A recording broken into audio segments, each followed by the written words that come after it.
Gaya ng mga senador, pumalag din ang bansang India sa bagong mapa ng China na sumasakop sa Taiwan at ilang bahagi pa ng West Philippine Sea.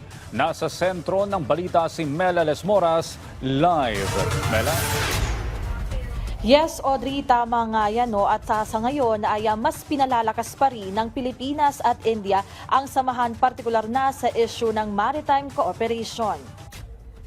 Sa isang press conference ngayong araw ni Indian Ambassador to the Philippines, Shambhu Kumaran, iniulat niya ang detalye ukol sa bagong kasunduan na nilagdaan ng Philippine Coast Guard at India Coast Guard nito lang nakaraang linggo na naglalayong mapalakas pa ang maritime cooperation ng dalawang bansa.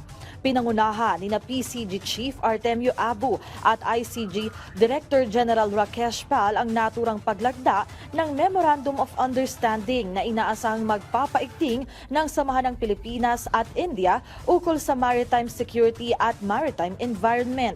Sa press con, naungkat din ang bagong mapa ng China na may 10-dash line at tulad nga ng Pilipinas, inihayag ng ambassador na masusiring tinututulan ng India ang bagong mapa lalo pat may issue rin ng agawan ng teritoryo ang India at China.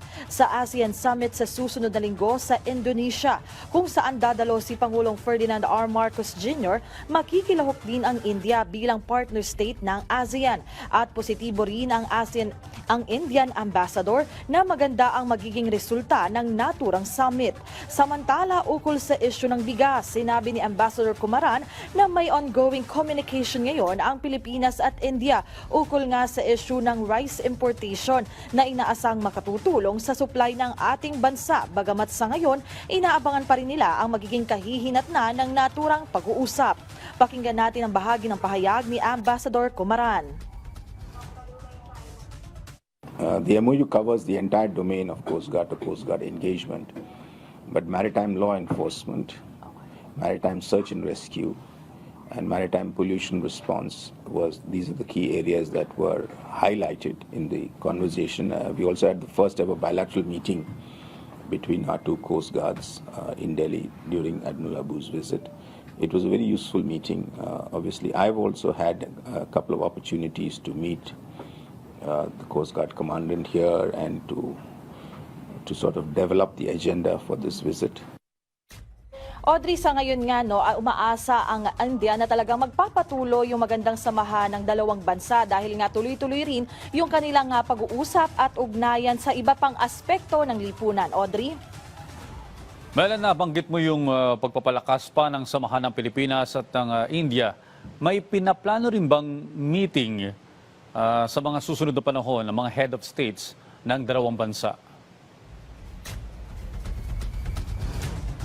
Audrey, kanina nga sa press conference ay naitanong din natin kasi di ba alam naman natin na may mga talagang iba't ibang imbitasyon yung natatanggap ni Pangulong Ferdinand R. Marcos Jr. mula sa kanyang mga counterparts sa iba't ibang bansa. Kaya natanong din natin kanina kung may pending invitation ba si Indian Prime Minister Narendra Modi kay Pangulong Marcos na bumisita rin mismo sa India. Sa ngayon ay ang sabi ni Indian Ambassador Kumaran ay inaabangan pa nila kung magkakaroon nga ng invitation ang both leaders ng para bumisita sa kanilang bansa. Pero Audrey, sa susunod na taon ay magkakaroon 75th anniversary ng bilateral relations ng Pilipinas at India. At positibo naman ang pananaw ng ambassador na talagang magkakaroon pa ng iba yung ugnayan ang dalawang bansa tungkol nga dito. Audrey?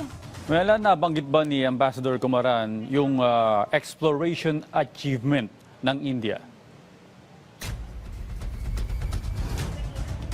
Yes, Audrey, kanina nga bahagi sa naging press conference yung pagbibida ng India sa kanilang moon exploration achievement at ang sinasabi nga nila ay meron din silang sun exploration na isasagawa nga at Audrey, ang sinasabi nga ng India, ito ay mahalaga hindi lamang milestone para sa kanila kundi para sa ating buong mundo dahil kung ano man yung magiging kahihinatnan nito, kung ano yung magiging magandang epekto, mga makukuha nilang mahalagang impormasyon ay mapapakinabangan naman nating lahat. Pero sa ngayon, pinag-aaralan pa rin nilang mabuti kung ano nga yung magiging benefits nito para sa ating mundo at yan naman ay ibabahagi din nila sa iba't iba pang bansa. Audrey? Maraming salamat, Mela Lesmoras.